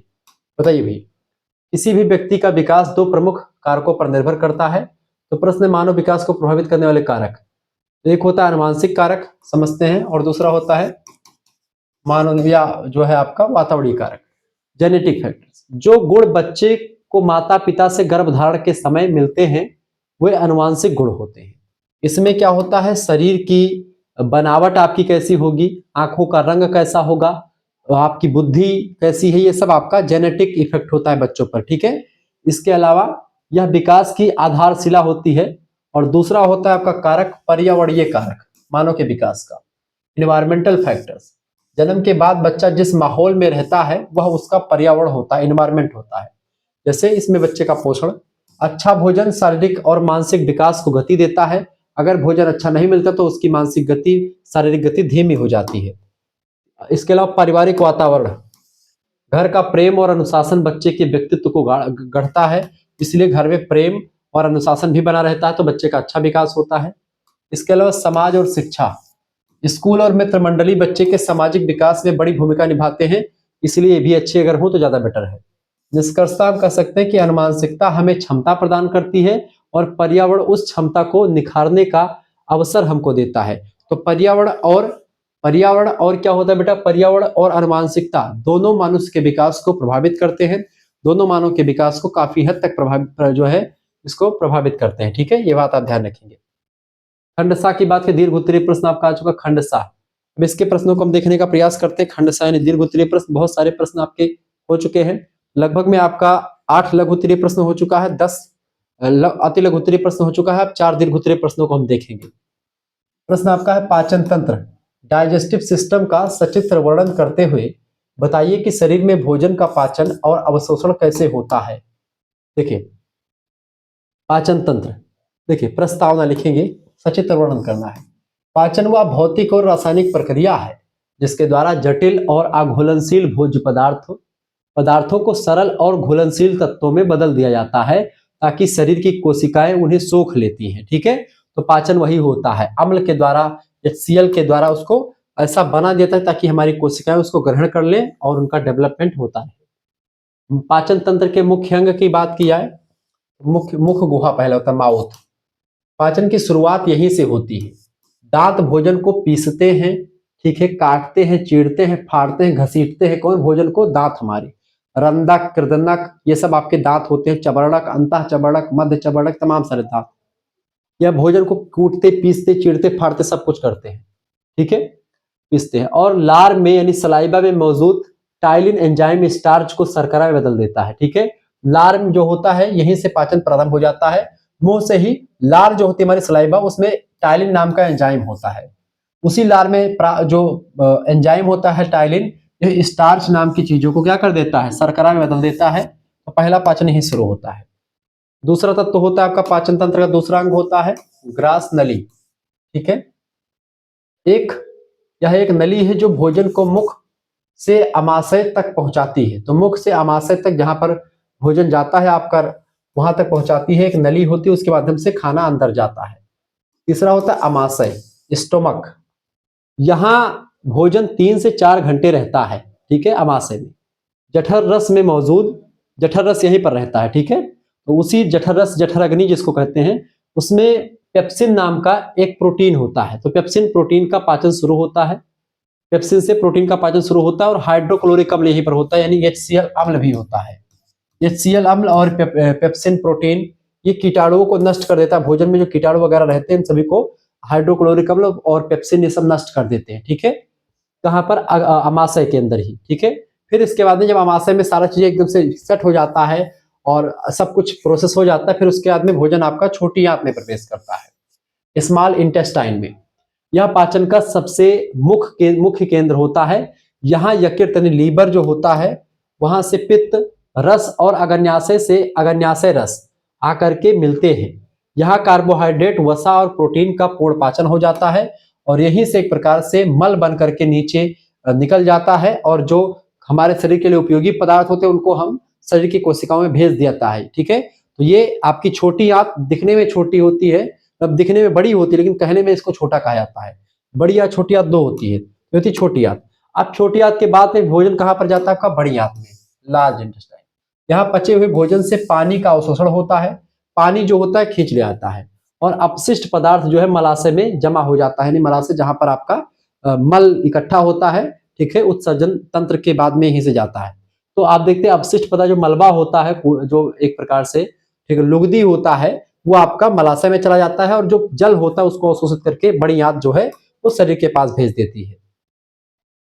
क्लियर ये बात है। जैसे आप एक उदाहरण देखने का प्रयास करेंगे, ये चित्र आप देखिएगा, ह्यूमन डाइजेस्टिव ऑर्गन से होते हैं। जैसे आप हमारा मुंह होता है, ठीक है, ये आपका जो है पैरोटिड ग्रंथि आपकी इस समय दिख रही है। ठीक है, माउथ आपका मुंह ये होता है। ठीक है, यहीं पर आप देखते हैं तमाम सारी ग्रंथियां होती हैं, ये ग्रंथि है, ये ग्रंथि है, ये ग्रंथि है। ठीक है, ये बात आप ध्यान रखेंगे। इसके अलावा आप देखते हैं ये आपका जो है ग्रास नली होती है, ये मुंह आपका होता है, यहीं पर लार होती है। यहाँ से जो भोजन हमारा जो होता है, ये अंदर की ओर हमारा भोजन इसी लाल वाले रास्ते से चला आता है। और यहाँ पर भोजन जब हमारे शरीर में आता है तो लीवर हमारा क्या है बेटा, लीवर। ठीक है, यहाँ से पित्त रस जो होता है, पित्त रस पित्ताशय से जठर, तो ये यहीं पर आपका भोजन आता है। यहाँ पर अमाशय में कुछ देर भोजन रुकता है। ठीक है, फिर स्टोमक आपका कहाँ पर बढ़ता है, यही आपका ये होता है पूरा ये वाला, इसी में भोजन आपका क्या करके मिल जाता है, तो ये पूरा भोजन इसमें रहता है। फिर इसके बाद में क्या होता है बेटा, फिर आपका पैनक्रियाज आपका कहाँ पर है, ये है, यहाँ पर पैनक्रियाज है। ठीक है, फिर इसके बाद में आपका क्या होता है, फिर आपका होता है इलियम यहाँ पर आप देखते हैं, ये इलियम होती है। ठीक है, कोलोन ये आपकी होती है बाहरी जो होता है, ये बाकी। ठीक है, बड़ी आंत, छोटी आंत जो होती है अंदर वाली होती है, बड़ी आंत बाहर वाली होती है। ठीक है, और फिर उसके बाद आप देखते हैं ये आपका जो है पूरा यहीं पर भोजन पहले इकट्ठा होता है, फिर यहाँ से आकर मल द्वार के माध्यम से यहाँ पर चलाता है, निकल जाता है। ठीक है, बाहर। ठीक है, इस तरीके से आपका सिस्टम पूरा चलता रहता है, ये बात आप ध्यान रखिए। अवशोषण की प्रक्रिया भोजन पचने के बाद छोटे अणुओं में बदल जाता है। छोटी आंत की दीवारों पर अंगुलियों जैसे उभार होते हैं, जिन्हें रसांकुर यानी कि विली कहते हैं। ये पोषक तत्वों को सोख करके सीधे रक्त में पहुंचा देते हैं, जहां से वे पूरे शरीर की कोशिकाओं तक पहुंच जाते हैं। तो ये होता है आपका पाचन तंत्र। दूसरा प्रश्न, विभिन्न आयु वर्ग के लिए आहार नियोजन यानी मील प्लानिंग के सिद्धांतों की विस्तृत विवेचना कीजिए। देखिए प्रस्तावना, आहार नियोजन वह कला होती है जिसके द्वारा परिवार के सभी सदस्यों को उनकी शारीरिक आवश्यकताओं के अनुसार संतुलित और स्वादिष्ट भोजन प्रदान किया जाता है। सभी को जो है यहाँ पर भोजन उनके जो है बॉडी के रिक्वायरमेंट, उनकी बॉडी की आवश्यकता के हिसाब से मिलता रहता है, ये बात आप ध्यान रखेंगे। आहार नियोजन के मुख्य सिद्धांत, पोषण संबंधी आवश्यकता। नियोजन करते समय सदस्य की आयु, लिंग और क्रियाशीलता का ध्यान रखना चाहिए। उदाहरण के लिए एक मजदूर को दफ्तर में बैठने वाले व्यक्ति से अधिक कैलोरी यानी ऊर्जा की जरूरत पड़ती है। दफ्तर में यानी ऑफिस में बैठा व्यक्ति काम जो करता है उसको ज्यादा ऊर्जा नहीं जरूरत होती है, सामान्य तौर पर उसको ऊर्जा मिलती है। लेकिन जो एक खेत में कुदाल गोड़ने वाला व्यक्ति है उसको ज्यादा ऊर्जा मिलनी चाहिए, क्योंकि वो ऊर्जा ज्यादा खपत करता है। ठीक है, विविधता, भोजन में हमारी विविधता होनी चाहिए। भोजन हमेशा एक जैसे नहीं मिलना चाहिए, हर दिन का भोजन अलग होना चाहिए, मेन्यू के हिसाब से हो, ताकि जो है अलग अलग दिन अलग अलग भोजन मिलता है, इससे रुचि बनी रहती है और भोजन अच्छा लगता है। भोजन उबाऊ नहीं होना चाहिए, अनाज दालें सब्जियां और फलों का अदल बदल कर प्रयोग करना चाहिए। ठीक है, हफ्ते में अलग अलग दिन अलग अलग तरीके की सब्जी, अलग अलग दाल, अलग अलग इस तरीके से बनाना चाहिए।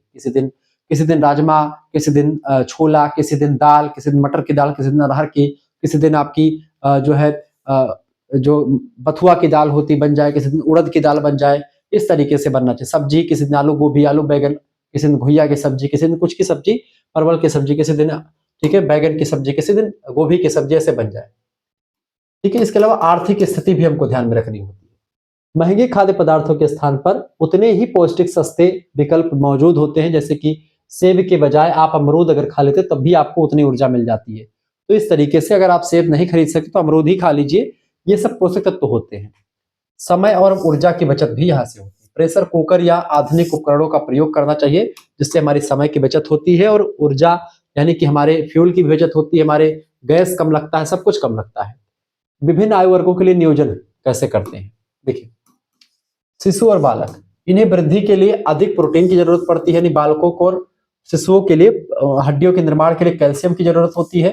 यानी बच्चों को प्रोटीन और जो है कैल्शियम की अधिकता होनी चाहिए उनके भोजन में, ठीक है। वही किशोरों के लिए बात की तो किशोर अवस्था के लिए, क्योंकि तीव्र विकास होता है बच्चों का, तो इसलिए उन्हें ऊर्जादायक और लौह तत्व यानी आयरन यहाँ पर खूब अधिक मात्रा में दे, ताकि उनकी खून बने शरीर में। ऊर्जा देने वाले कार्बोहाइड्रेट की अधिकता होनी चाहिए ऐसे भोजन में, ठीक है। और वृद्ध व्यक्तियों के लिए, वृद्धों की पाचन शक्ति कमजोर हो जाती है, इसीलिए उन्हें रेशेदार यानी फाइबर, नरम और कम वसा वाला भोजन देना चाहिए, ताकि वो अच्छे तरीके से पचा ले जाए, ठीक है। ये न्यूट्रिएंट्स पिरामिड होता है, जिसमें आपके तमाम सारे न्यूट्रिएंट्स होते हैं, ठीक है। यहाँ पर आप देख पा रहे होंगे, ये जैसे आपका होता है राइस, यानी यहाँ पर चावल रखा हुआ है, ठीक है, फ्लोर रखा हुआ है, तमाम सारे तत्व होते, तो इन सभी का उचित मात्रा में प्रयोग करके आपको भोजन बनाना चाहिए, ठीक है। इससे क्या होता है, शरीर मतलब रुचि आती है और भोजन अच्छा बनता है। अगला क्वेश्चन आपका आ चुका है, फटाफट से आप देखने का प्रयास करेंगे। तीसरा प्रश्न, मानव विकास की विभिन्न अवस्थाओं यानी गर्भावस्था से लेकर के वृद्धावस्था तक का सविस्तार वर्णन कीजिए। देखिए प्रस्तावना, मानव विकास गर्भावस्था से लेकर के शुरू होकर के जीवन भर चलने वाली एक प्रक्रिया होती है। इसे निम्नलिखित प्रमुख अवस्थाओं में बांटा जाता है, ठीक है। पहली अवस्था होती है पूर्व प्रसव अवस्था, यानी कि प्रसव से पहले की अवस्था, गर्भधारण की अवस्था। तो पेरेंटल जो स्टेज होता है, गर्भधारण से लेकर के जन्म तक की अवस्था 280 दिनों की होती है। इसको 3 भागों में बांटते हैं, ठीक है। गर्भाधारण की अवस्था, ठीक है, फिर उसके बाद में शिशु की अवस्था, शिशु जब बन जाता है, ठीक है, और उसके बाद फिर आपकी तो इसमें अंगों का निर्माण होता है, तीव्र शारीरिक विकास आपको बच्चे मतलब माता के पेट के अंदर ये सब होता है। फिर जब बच्चा जन्म ले लेता है, फिर शैशवावस्था आपकी आ जाती है, इन्फेंसी। जन्म से लेकर के 2 वर्ष तक चलती है आपकी शैशवावस्था। इसमें बच्चा पूरी तरह मां पर निर्भर होता है और बहुत तेजी से बच्चा यहाँ पर शैशवावस्था में बढ़ता है। इस दौरान प्रोटीन की अधिकता और कैल्शियम की अधिकता बच्चों में होनी चाहिए भोजन में उनके, जैसे दूध ही पीता है बच्चा उस समय। बाल्यावस्था, चाइल्डहुड, यह 2 साल से लेकर के 12 साल की अवस्था तक आपकी बाल्यावस्था चलती है। इसमें आपकी होती है पूर्व बाल्यावस्था, जो 2 साल से लेकर के 6 साल तक चलती है। 6 से लेकर के 12 तक आपकी उत्तर बाल्यावस्था चलती है। इसी को 2 भागों में बांट दीजिए। इसमें बच्चा चलना सीखता है, बोलना सीखता है, खेलना सीखता है और सामाजिक रिश्ते बनाना सीखता है। इसे खेलने की उम्र भी कहा जाता है बाल्यावस्था को, क्योंकि बच्चा यहाँ पर खेलना कूदना खूब पसंद करता है। चौथी अवस्था होती है और सबसे तनाव की अवस्था होती है, संघर्षों की अवस्था, किशोर अवस्था, एडोलेसेंस। 12 साल से लेकर के 18 या 19 साल तक की अवस्था कही जाती है किशोर अवस्था। तूफान और तनाव की उम्र कहा जाता है इसको, संघर्षों की अवस्था कहा जाता है। इसमें क्रांतिकारी शारीरिक और हार्मोनल बदलाव होते हैं, शरीर बढ़ता है इसमें। बच्चियों में आस्तनों का विकास, नितंबों का विकास, ठीक है, आवाज पतली होना, बाल तीव्र गति से बढ़ते हैं। लड़कों में आप देखते हैं, लड़कों में आवाज उनके फट जाती, भारी भारी आवाज लगने लगती है। ये सब चीज, दाढ़ी मूछें आना शुरू हो जाती हैं, तो ये सब किशोर अवस्था में हो जाती है। अगला आपका प्रौढ़ अवस्था, एडल्टहुड, 18 साल से लेकर के 60 साल तक की अवस्था व्यक्ति की ये होती है आपकी प्रौढ़ावस्था। व्यक्ति अपनी शिक्षा पूरी करता है, करियर बनाता है, पारिवारिक जिम्मेदारियां सब आपकी प्रौढ़ावस्था में निभाई जाती है। छठी अवस्था होती है वृद्धावस्था, ओल्ड एज, 60 वर्ष के बाद। इसमें शारीरिक शक्ति घटने लगती है और व्यक्ति जो होता है इसमें उस व्यक्ति को व्यक्ति को अधिक देख रेख की जरूरत पड़ती है, स्वास्थ्य की जरूरत पड़ती है, क्योंकि यहाँ पर बीमारियां भी खूब आती हैं। चौथा क्वेश्चन आपका आ चुका है, प्रमुख पोषक तत्वों, कार्बोहाइड्रेट, वसा, प्रोटीन, विटामिन के कार्य, स्रोतों और उनकी कमी से होने वाले प्रभावों का विस्तार से विवरण दीजिए। बढ़िया प्रश्न है। देखेंगे भाई प्रस्तावना, पोषक तत्वों के बारे में विस्तार से यहाँ पर चर्चा होगी। भोजन में उपस्थित वे अदृश्य घटक जो शरीर को ऊर्जा प्रदान करते हैं, शारीरिक वृद्धि करते हैं, रोगों से रक्षा करते हैं, पोषक तत्व उन्हीं को कहा जाता है, ठीक है। मुख्य रूप से 5 पोषक तत्व अनिवार्य माने जाते हैं, जिनका विवरण निम्नलिखित है। वैसे 5 आपके मुख्य होते हैं, एक आपका जल होता है जो सबसे इंपॉर्टेंट होता है, ठीक है। तो 6 पोषक तत्व को मिलाकर के आपके होते हैं। पहला पोषक तत्व आपका है कार्बोहाइड्रेट। यह शरीर को शक्ति और ऊर्जा प्रदान करने वाला मुख्य तत्व होता है। इसे शरीर का ईंधन भी कहा जाता है, शरीर का फ्यूल कहा जाता है। कार्बोहाइड्रेट का कार्य होता है शरीर को दैनिक कार्यों के लिए ऊर्जा देना और शरीर के तापमान को बनाए रखना, ये कार्बोहाइड्रेट का काम होता है। ये बात आप ध्यान रखिए। इसका स्रोत ये होता है गेहूं, चावल, मक्का, बाजरा, आलू, शकरकंद, केला, चीनी, गुड़, ये सब अगर आप खाते तो आपको ऊर्जा मिलती है, यानी कार्बोहाइड्रेट आपके अंदर मिल रहा है। इसकी अगर कमी हो जाती है शरीर में तो क्या होता है, शरीर में कमजोरी आ जाती है। अगर ऊर्जा की कमी होती है तो कार्बोहाइड्रेट की कमी से वजन आपका कम हो जाता है, जल्दी थकान आपको महसूस होने लगती है, क्योंकि ऊर्जा की कमी से थकान आपको महसूस होने लगती है। क्लियर? इसीलिए खिलाड़ी जब ज्यादा मेहनत करते हैं तो एक ऊर्जा का ड्रिंक पीते हैं, कार्बोहाइड्रेट का ही ड्रिंक होता है वो, ग्लूकोज, ठीक है, जो शरीर को ऊर्जा खूब देता है। दूसरा होता है पोषक तत्व आपका प्रोटीन। प्रोटीन को शारीरिक निर्माता कहते हैं, बॉडी बिल्डर कहते हैं। यह कोशिकाओं के निर्माण के लिए आधारभूत ढांचा तैयार करता है, ऊतकों की मरम्मत करता है, ऊतकों का निर्माण करता है। कार्य क्या है, नई कोशिकाओं का निर्माण करना, टूटे फूटे तंतुओं की मरम्मत करना, मांसपेशियों का विकास करना और शरीर की वृद्धि करना, ये सब किसका काम होता है, प्रोटीन का काम होता है। प्रोटीन हमको मिलता कहां से है, स्रोत इसका क्या है, प्रोटीन हमको कहां से मिलता है बेटा, प्रोटीन हमको कहां से मिलता है, प्रोटीन हमको सोयाबीन से मिलता है। सर्वाधिक मात्रा में सोयाबीन में प्रोटीन पाया जाता है, वनस्पतियों में, दालों में, दूध में, पनीर में, अंडा, मछली, मांस से सभी में प्रोटीन हमको खूब दबा के मिलता है। इसकी कमी से क्या प्रभाव होता है बच्चों में, बेसिकली प्रोटीन की कमी से क्वाशियोरकर नाम का रोग हो जाता है और मैरास्मस नाम का रोग हो जाता है। शरीर का विकास इसमें रुक जाता है, ठीक है, बाल झड़ने लगते हैं, तो प्रोटीन की कमी से ये सब होता है, ठीक है। तीसरा आपका होता है पोषक तत्व वसा। वसा यानी फैट। वसा ऊर्जा का केंद्रीय स्रोत होता है। यह कार्बोहाइड्रेट की तुलना में दुगनी ऊर्जा प्रदान करता है, ठीक है, लेकिन कम मात्रा में इसको लोग ग्रहण करते हैं, इससे इसको ज्यादा ग्रहण करने से बीमारी ज्यादा हो सकती है। कार्य इसका है कि ऊर्जा संचित रखता है, शरीर के कोमल अंगों जैसे हृदय, गुर्दे को झटकों से बचाना और त्वचा को कोमल बनाना, ठीक है, फ्लेक्सिबल बनाना, बढ़िया तरीके से एकदम से नरम बनाना, चिकना बनाना, ये काम वसा का ही होता है, फैट का ही होता है। इस कहाँ पाया जाता है, स्रोत इसका क्या है, घी, मक्खन, वनस्पति तेल, मूंगफली, तिल, बादाम, अखरोट का, इन सभी में आपको खूब मिलता है। क्या क्या मिलता है बेटा, ये आपका मिलता है वसा। इसके कमी से क्या होता है बेटा, त्वचा का शुष्क होना, त्वचा एकदम सूखी सूखी हो जाती है, शरीर का विकास रुक जाता है। वसा में घुलनशील विटामिनों जैसे ए, डी, ई, के का शरीर में ना सोखा जाना, क्योंकि शरीर आपकी विटामिन को कौन से सोखता है, वसा में घुलनशील विटामिन है आपके, ये चारों विटामिन।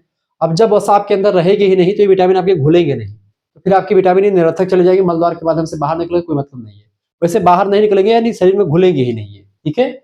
और बी और सी तो घुल करके निकल जाते हैं, लेकिन ये आपकी विटामिन किसी काम के नहीं रहेंगे, इससे आपको तमाम बीमारियां हो सकती है। इसीलिए वसा जरूरी होती है इन विटामिनों को घोलने के लिए, ठीक है। चौथा पोषक तत्व है आपका विटामिन। विटामिन की अगर बात करें तो सुरक्षात्मक तत्व कहलाते हैं। शरीर को इनकी सूक्ष्म मात्रा में आवश्यकता होती है, लेकिन ये अनिवार्य होते हैं। प्रमुख विटामिन की बात करें तो विटामिन ए आपका प्रमुख विटामिन है। विटामिन ए आंखों और त्वचा के लिए जरूरी होता है। गाजर और पपीता, पके आम, पीले पदार्थों में, ठीक है, हरी सब्जियों में विटामिन ए पाया जाता है। विटामिन बी पाचन और तंत्रिका तंत्र के लिए जरूरी होता है। पाचन और तंत्रिका तंत्र से सही रहता है विटामिन बी से। बेरी बेरी नाम, इसकी कमी से बेरी बेरी नाम का रोग हो जाता है। इसका स्रोत क्या है, छिलके वाली दालें अगर आप खाते हैं, अनाज खाते हैं सबूत, तो आपको विटामिन बी खूब मिल जाता है। विटामिन बी में B1, B2, B3, B5, B6 तमाम सारे विटामिन है, B12। विटामिन सी मसूड़ों और घाव भरने के लिए जो है जरूरी होता है। इसकी कमी से स्कर्वी नाम का रोग हो जाता है। इसमें किसमें पाया जाता है, आंवले में, नींबू में, संतरे में, खट्टे पदार्थों में बेसिकली विटामिन सी खूब पाया जाता है। अगला विटामिन डी। विटामिन डी की बात करें तो हड्डियों और दांतों के लिए जरूरी होता है ये। विटामिन डी की कमी से रिकेट्स यानी सूखा रोग हो जाता है। सूर्य के प्रकाश में और दूध में विटामिन डी खूब पाया जाता है। सनशाइन विटामिन भी विटामिन डी को ही कहते हैं। कार्य इसका क्या है, विटामिनों का रोगों से लड़ने की क्षमता विटामिन हमको देते हैं। इम्यूनिटी सिस्टम हमारा मजबूत होता है और शरीर का रासायनिक क्रियाओं को नियंत्रित करना भी विटामिन के अंतर्गत ही आता है। कमी के प्रभाव जैसे विटामिन ए की कमी से रतौंधी रोग, विटामिन बी की कमी से बेरी बेरी रोग, विटामिन सी की कमी से स्कर्वी, विटामिन डी की कमी से रिकेट्स और विटामिन के की कमी से रक्त का थक्का नहीं बनता, विटामिन ई की कमी से प्रजनन क्षमता आपकी कम हो जाती है। सारे विटामिन की कमी से रोग होते हैं, ठीक है। और पांचवा तत्व आपका होता है पोषक तत्व खनिज लवण, मिनरल्स, जैसे कैल्शियम, फास्फोरस और आयरन जैसे तत्व शरीर की संरचना के लिए महत्वपूर्ण होते हैं। कार्य क्या होता है इनका? हड्डियों की मजबूती और रक्त में हीमोग्लोबिन का निर्माण करना। स्रोत क्या है? हरी पत्तेदार सब्जियां, दूध, फल और नमक में पाए जाते हैं। जैसे आप देखते हैं फास्फोरस, कैल्शियम की कमी से आपकी हड्डियां कमजोर हो जाती है, फास्फोरस की कमी से भी दांत, हड्डियां सब कमजोर हो जाती हैं। फास्फोरस आपका कैल्शियम दूध में पाया जाता है खूब अधिक मात्रा में। आयरन की कमी से आपको कौन सा रोग हो जाता है? रक्त अल्पता यानी खून में जो है खून की कमी हो जाती है, एनीमिया नाम का रोग होता है आयरन की कमी से। पालक अगर आप खाएंगे तो वो सही हो जाएगा। खास करके बच्चियों में जो है ये आपको रक्त अल्पता नाम का रोग दिखाई पड़ता है, एनीमिया रोग। ठीक है, क्लियर, ये बात ध्यान रखेंगे। कार्य क्या होता है? हड्डियों की मजबूती और रक्त में हीमोग्लोबिन का निर्माण करना। स्रोत क्या? हरी पत्तेदार सब्जियां, दूध, फल और नमक खाएंगे तो मिल जाएगा। आयोडीन की कमी से घेंघा नाम का रोग हो जाता है, इसे ध्यान रखेंगे। निष्कर्षतः हम कह सकते हैं कि एक स्वस्थ जीवन के लिए इन सभी पोषक तत्वों का संतुलित मात्रा में होना अनिवार्य है। यदि हमारे आहार में इनमें से किसी भी तत्व की निरंतर कमी रहती है तो शरीर कुपोषण का शिकार हो जाता है। ठीक है, ये बात ध्यान रखिएगा। अब ये आपका पूरा का पूरा क्लास कंप्लीट होती है। जिनको भी पीडीएफ प्राप्त करना है ऐसे तमाम सारी 9984 039 139 पर आप एसएमएस कर दीजिएगा। फर्स्ट एंड सेकंड सेमेस्टर का कोर्स मात्र 100 रुपए, मतलब मात्र 150 रुपए में कर दिया गया है। अपना नाम, अपने यूनिवर्सिटी का नाम, अपने सब्जेक्ट के नेम और आपके सेमेस्टर में है, अपने सेमेस्टर का नाम लिख करके भेज दीजिएगा। फर्स्ट एंड सेकंड, फर्स्ट का पूरा पीडीएफ मिल जाएगा आपका सभी सब्जेक्ट का, जो भी आप पढ़ना, जो आपका सब्जेक्ट है। ठीक है, इसके साथ ही साथ में मतलब जो मैं पढ़ाता हूँ वही सब्जेक्ट मिलेगा। ठीक है, जियोग्राफी, पॉलिटी, हिंदी, हिस्ट्री, शिक्षा शास्त्र, समाज शास्त्र। ठीक है, आपका और भी सब्जेक्ट है आपका, जैसे कि मनोविज्ञान हो गया, अर्थशास्त्र हो गया। ठीक है, हिस्ट्री में आपका एंशिएंट हिस्ट्री हो गया, सभी सब्जेक्ट का गृह विज्ञान आपका हो ही रहा है। तो आपको ये लिख करके भेज देना है। जैसे भेजेंगे आपके पास एक क्यूआर कोड स्कैनर भेजेंगे, उसी पर आपको फीस जमा कर देनी है। अगर केवल एक सेमेस्टर का, फर्स्ट सेमेस्टर का जुड़ेंगे तो 100 रुपए फीस है। लेकिन आपके लिए ऑफर क्या कर देगा? फर्स्ट एंड सेकंड सेमेस्टर का 6 महीने तक की क्लास भी उसमें इंक्लूड रहेगी और फर्स्ट सेमेस्टर का पूरा नोट्स और क्लास भी मिल जाएगी। यानी फर्स्ट एंड सेकंड दोनों के लिए मात्र 150 रुपए फीस रखी गई है। जिन बच्चों को जुड़ना जुड़ सकते हैं। ठीक है, इस फीस आप किसी दूसरे से भी जमा करवा सकते हैं। आपके घर में कोई ऑनलाइन माध्यम चलाता है तो आप उससे फीस जमा करवा सकते हैं। ये बात आप ध्यान रखिएगा। ठीक है, फीस जमा करके आपको स्कैनर जैसे भेजा जाएगा उसी पर आपको फीस जमा कर देनी है और आपको जुड़ जाना है। ग्रुप से मैं जोड़ दूंगा। ग्रुप जो होगा आपका वो उसमें प्राइवेसी रखी जाती है, उसमें केवल महिला, मतलब केवल बच्चियां जुड़ती हैं। तो लड़कियों का ग्रुप अलग है, लड़कों का ग्रुप अलग है, कोई इशू नहीं है, तो आप जुड़ सकती हैं। आप किसी से, जिस नंबर से आपको एसएमएस करना, जिस नंबर से आपको जुड़ना उसी नंबर से आपको एसएमएस करना है। व्हाट्सएप पर ध्यान रखेंगे। ठीक है, सभी सब्जेक्ट आपको मिलेगा। इसमें आपका सबसे इंपॉर्टेंट बात है कि को करिकुलर का भी आपको मिल जाता है। जो ऑब्जेक्टिव पेपर होता है आपका को करिकुलर वाला, उसका भी मिल जाता है। यानी फूड, न्यूट्रिशन, हाइजीन शामिल हो, चाहे फर्स्ट एड एंड हेल्थ शामिल हो, सभी विश्वविद्यालय के बच्चे पढ़ सकते हैं। ये बात आप ध्यान रखें। राम मनोहर लोहिया, वीर बहादुर सिंह पूर्वांचल, मां पाटेश्वरी बलरामपुर विश्वविद्यालय, Siddharth University Kapilvastu, Maa Shakumbhari Saharanpur, Raja Mahendra Pratap Singh State University, professor Rajju Bhaiya State University Lucknow विश्वविद्यालय, मां शाकुंभरी सहारनपुर, राजा महेंद्र प्रताप सिंह स्टेट यूनिवर्सिटी। ठीक है, एमजी प्यारे बरेली रोहिलखंड विश्वविद्यालय, चौधरी चरण सिंह मेरठ विश्वविद्यालय, छत्रपति साहूजी महाराज कानपुर विश्वविद्यालय, डॉक्टर भीमराव अम्बेडकर आगरा विश्वविद्यालय, बुंदेलखंड यूनिवर्सिटी झांसी, चंद्रशेखर बलिया विश्वविद्यालय, महाराजा सुहेलदेव आजमगढ़ विश्वविद्यालय, दीनदयाल उपाध्याय गोरखपुर विश्वविद्यालय।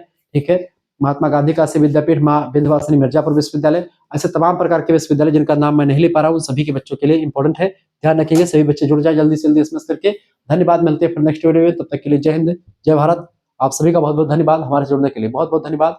वीडियो को शेयर कर दीजिएगा। ये आपके लिए बहुत जबरदस्त इसलिए है क्योंकि आप अगर एक सब्जेक्ट की सीरीज खरीदते हैं तो कम से कम 60 रुपए की पड़ती है। 5 सब्जेक्ट की या 4 सब्जेक्ट सीरीज खरीदेंगे कम से कम 300 रुपए की सीरीज हो जाएगी एक सेमेस्टर की। 2 सेमेस्टर की सीरीज आपकी 600 रुपए की हो जाएगी। ये सब आप खर्च करेंगे तो आपको थोड़ा सा महंगा पड़ जाएगा। किताब खरीदने कम से कम 1000-1200 आपके खर्च हो जाएंगे। ये सब आपका ना लगे इसके लिए आप मात्र 150 रुपए फीस जमा करेंगे, जिसमें आपको 6 महीने तक की क्लास आपको सेकंड सेमेस्टर की मिल जाएगी और क्लास आपको वीडियोस वैसे यूट्यूब पर मिल जाएगा, लेकिन पीडीएफ नोट्स उसका आपको व्हाट्सएप ग्रुप में ही मिलेगा। कुछ जो प्राइवेट क्लासेस होंगी वो भी आपको व्हाट्सएप ग्रुप में ही मिलती रहती है। तो आपका फायदा बहुत सारा होना, आप डायरेक्टली हमसे जुड़ पाते हैं, आपको सब स्टेप बाय स्टेप मिलता रहता है, सारी चीजें मिलती रहती है। सबसे इंपॉर्टेंट बात है कि जैसे पीडीएफ है ये, ऐसे प्रीवियस ईयर क्वेश्चन पेपर साल में मिल जाते हैं। ठीक है, जैसे फूड, न्यूट्रिशन, हाइजीन का, फर्स्ट एड हेल्थ का आपको पूरा साल पेपर मिल जाएगा। ठीक है, और सभी सब्जेक्ट का मिल जाता है। तो ये आपके लिए बड़ा बेनिफिट्स होता है। ये आप सभी लोग जुड़ सकते हैं, फीस आप किसी से भी जमा करवा सकते हैं। धन्यवाद, बहुत बहुत धन्यवाद आप सभी का। वीडियो को शेयर कर दीजिएगा, लाइक कर दीजिएगा।